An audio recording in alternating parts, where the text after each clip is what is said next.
Hey there, movie lovers. If you're struggling to find something to watch again, you've come to the right place.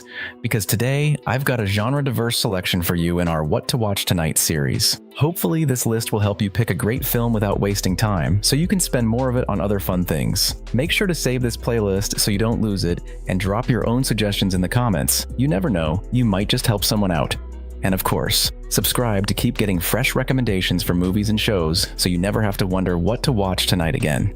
Alright, let's get started. Monster Summer, a teen detective story with a touch of mystery. If you remember the fantastic thriller Summer of '84, this one has a similar vibe. Noah and his friends are spending their summer break in a small island town, playing baseball, coming up with conspiracy theories, and experiencing first love. But soon, they begin to notice something weird happening. Kids either disappear, or if they do come back, they seem different. Determined to uncover the truth, the group teams up with a retired detective to figure out what's really going on.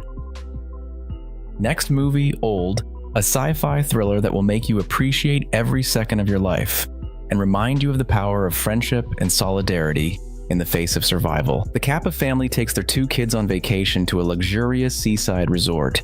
The food is amazing, the kids have plenty to do, and the hotel manager even shares a secret. A private, untouched beach reserved only for special guests. Feeling privileged, they head there with a few others, and at first, it's paradise. But then something's off. Their children begin aging at an alarming rate. And soon they realize time on this beach doesn't work the way it should. If they don't escape soon, they'll live an entire lifetime in just a few hours. Among the newest animated releases, Flow still stands as one of the best. Originally an independent project, it took off after its success at the Annecy Festival and an unexpected box office run of over $14.5 million, turning it into a cultural phenomenon. The animation style? Minimalist, no dialogue, no complex designs, just animals drawn in a way that forces the viewer to feel their emotions, to interpret their fates. The story takes place in a world submerged by a global flood, following a group of animals trying to survive, not just against nature, but against their own fears. Flow made history by being nominated for 2 Academy Awards, Best Animated Feature and Best International Film. That's an extremely rare achievement, proving that animation can be just as deep and powerful as live-action cinema. The Gorge. Apple TV Plus is kicking off the year with a massive premiere. In fact, it's their biggest opening ever. Directed by Scott Derrickson, Doctor Strange, this sci-fi action thriller is packed with intense action, high stakes, and a chilling supernatural twist. Miles Teller and Anya Taylor-Joy play Levi and Drasu, 2 operatives from opposing sides, sent to watch over something deep within a mysterious gorge. Their mission? Make sure it never gets out. They're separated by miles of empty space and strict orders never to communicate. But eventually, a connection forms, and then something happens that sets off a chain of events that cannot be undone. Visually, it has the intensity of Edge of Tomorrow, the mystery of the Great Wall, and the tension of A Quiet Place. And with a haunting soundtrack, it makes for one of the most thrilling, stylish, and action-packed premieres of the year. Last Looks, a darkly comedic detective story set against the glamorous yet dangerous backdrop of Hollywood. Former LAPD cop Charlie Waldo has left society behind, living in a trailer in the Hollywood Hills, minimizing his carbon footprint and minding his own business. That is, until his ex-girlfriend Lorena shows up with a job offer. A big one. A famous actor, Alistair Pinch, is accused of murdering his wife. The problem? He drinks. A lot. And on the morning after the murder, he remembers nothing. Not even whether he did it or not. Charlie isn't interested in the case. He doesn't need the money. But soon, events spiral out of his control, and now he has no choice but to take the job. Ghostlight. A construction worker unexpectedly finds himself in a community theater production of Romeo and Juliet. And what starts as a random hobby soon becomes his emotional lifeline. Through the power of art, he begins to process grief, reconnect with his family, and find a sense of purpose again. Critics and audiences alike have praised the film for its deep emotional resonance, calling it a celebration of how theater can heal. With a screenplay by Kelly O'Sullivan, Ghostlight blends heartfelt drama with moments of comedy, offering a realistic and touching look at small-town life, teenage struggles, and the therapeutic power of storytelling. The film has already scored nominations at the Gotham Awards and the Independent Spirit Awards, making it one of the most acclaimed indie films of the season.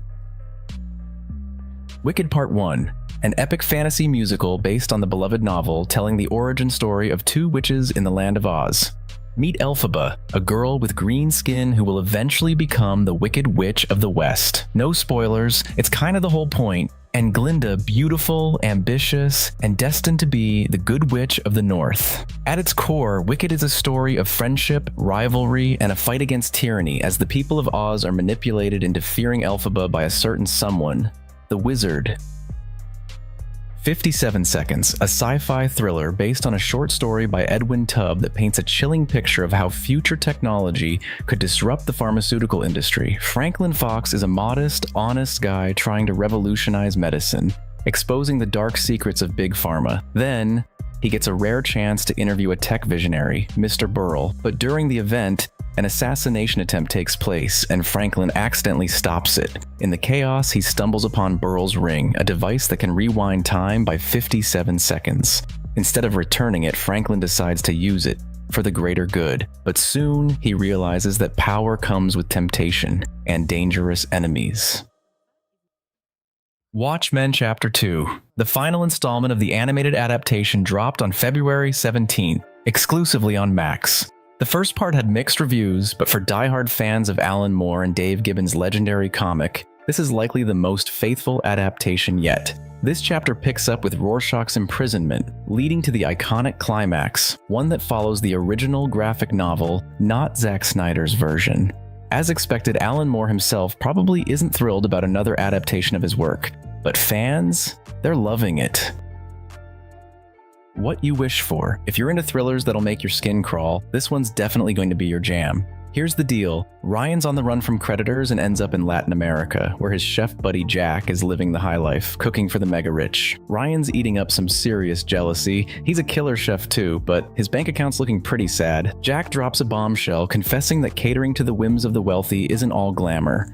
And then, out of nowhere, he checks out permanently. Ryan's shocked, but let's be real, those debts aren't going to pay themselves. Quick thinking leads him to dispose of Jack's body and slide right into his friend's life, taking over his catering gigs. The catch? These rich clients have some seriously twisted culinary desires that Ryan isn't sure he's ready to serve up. And here's the kicker, if he refuses to cook their special menu, he's basically signing his own death warrant. The Soul Eater, a gritty detective thriller with a dark mystical twist. Detective Elizabeth and Captain Frank from the gendarmerie roll into this sleepy provincial town, each carrying their own heavy baggage. She's here to unravel the mysterious deaths of a married couple who seemingly killed each other. He's desperately hunting for leads in a nightmare case involving missing children. Things get seriously weird fast. The couple's son keeps rambling about some creepy entity he calls the Soul Eater, claiming it's coming for him. And as if that wasn't unsettling enough, investigators discover a bizarre wooden figurine at the crime scene that doesn't look like any local craftsmanship. Something's definitely not right in this town. And Elizabeth and Frank are about to find themselves knee-deep in a mystery that's way darker than either of them could have imagined. Bridget Jones' Mad About the Boy. Renee Zellweger's back as Bridget Jones, and this time she's a single mom juggling kids, work, and another shot at love. The old gang's mostly here: Hugh Grant, Jim Broadbent, Gemma Jones, and Colin Firth, with some fresh faces like Sam Thompson, Isla Fisher, and Nick Parker thrown in. If this really is Bridget's final chapter, though we all know Hollywood never truly lets go of a cash cow, fans are in for more than just the usual romantic comedy shenanigans. This looks like a more mature, heartfelt peek into our favorite protagonist's life. Gatlopp Hell of a Game. Imagine Jumanji meets supernatural comedy, where evil absolutely gets what's coming to it. Paul's getting divorced, and his buddies, Slacker Cliff, wannabe actor Troy, and workaholic Samantha, throw him a support party. They're reminiscing, cracking jokes, then decide to spice things up with a board game. Sounds fun, right? Wrong. The rules seemed simple. Answer questions, do some tasks, drink a lot, but they didn't read the fine print. Turns out you have to be honest, and every lie gets punished by actual demonic forces. Now they're definitely not having fun, and they can't stop the game. The stakes? If they don't finish before sunrise, they're all taking a one-way trip to hell. The Order. Justin Kurzel and Jude Law are back with what might be one of Law's most powerful performances yet. This thriller digs into a real radical group operating in 1980s USA and their plans for an armed coup. Law plays an FBI agent tracking a group committing crimes in the name of radical ideology. His investigation reveals how deeply hate and conspiracy have penetrated American society. Despite critical acclaim, the film, referred to as Silent Brotherhood, surprisingly missed Oscar nominations, possibly due to its heavy subject matter. This isn't just a thriller, it's a warning that reflects many of today's realities. Competencia oficial, a satirical comedy that rips the lid off the art of filmmaking. So here's the deal. An elderly billionaire suddenly starts wondering what people think about him and decides he wants to leave a legacy. Choosing between building a bridge with his name or making a groundbreaking film, he goes for the film. To make it truly unique, he buys the rights to a bestseller he's never even read and hires an award-winning but totally eccentric director named Lola Cuevas. She, in turn, brings in two megastar actors, Hollywood hotshot Felix Rivero and theater legend Ivan Torres. These guys are both legends, but they instantly hate each other. Fitting into their roles, not gonna happen. Let's be real, you don't need a crystal ball to see these film shoots are going to be a total disaster. Gladiator II.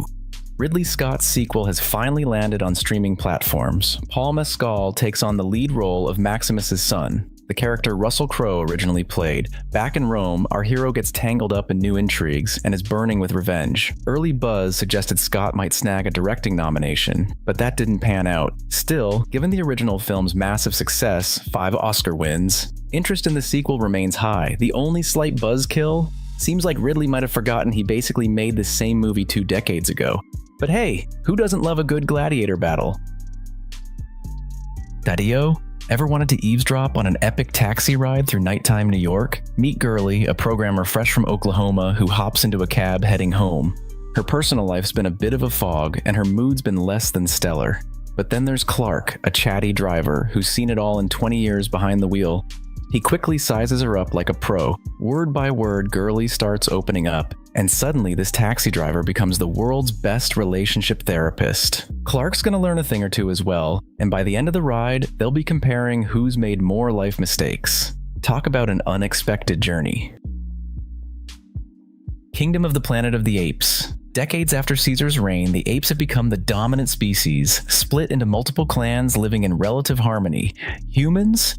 They've regressed to tribal communities, pretty much forgetting what civilization even looks like. A new threat emerges in the form of an ape leader who wants to build an empire by enslaving other clans. He's totally twisting Caesar's legacy and is obsessed with finding the last traces of human technology. Enter our young ape hero, about to embark on a dangerous journey. He discovers books about human civilization and stumbles upon other evidence of its existence. During a hunt, he saves a girl named May, who seems way smarter than her fellow tribespeople. Sparks of sympathy start to fly between them.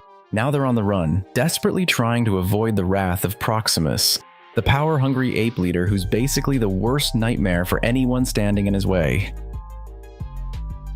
Piece by Piece. On February 7th, Peacock dropped this mind-blowing documentary about Pharrell Williams. Forget your standard archival footage. Director Morgan Neville and Pharrell went full creative mode. They told his entire story through Lego-style animation. It gives the film a unique energy and makes it so much more than just another biodoc. There's even a scene with Daft Punk literally rescuing Pharrell from a tough life moment on a spaceship, though the actual musicians never appear in the film. While keeping an overall positive vibe, the documentary doesn't shy away from challenging moments. There's an emotional peak related to a Pharrell music festival that got cancelled right as the film was being made. Sure, it's soft-pedaled in the typical style of docs where the artist is involved, but the vivid visual approach and personal reflection still manage to feel genuinely authentic. Arthur the King. An inspiring adventure based on the true story of Swedish athlete Mikael Lindner, with some serious Hollywood tweaks, of course. 3 years after bombing at an extreme racing championship in Costa Rica, Michael Lighted is stuck working as a realtor in his dad's firm, feeling like a total failure. That one bad race photo basically killed his career. But hey, he'd been a pro runner since 19, and sports are still his passion. Finally, he decides to go for another extreme march, assembles a team, and heads to the Dominican Republic hunting for redemption. During the race, he meets a scruffy stray dog, not realizing this furry friend is about to become his ride-or-die companion all the way to the finish line. And get this, the dog's photo eventually goes viral, turning the stubborn pup into an instant internet celebrity. That was the last film on today's list, but there are plenty more to come, new releases, hidden gems, and must-watch classics. Subscribe to stay updated, and I won't be gone for long. See you soon in the next video.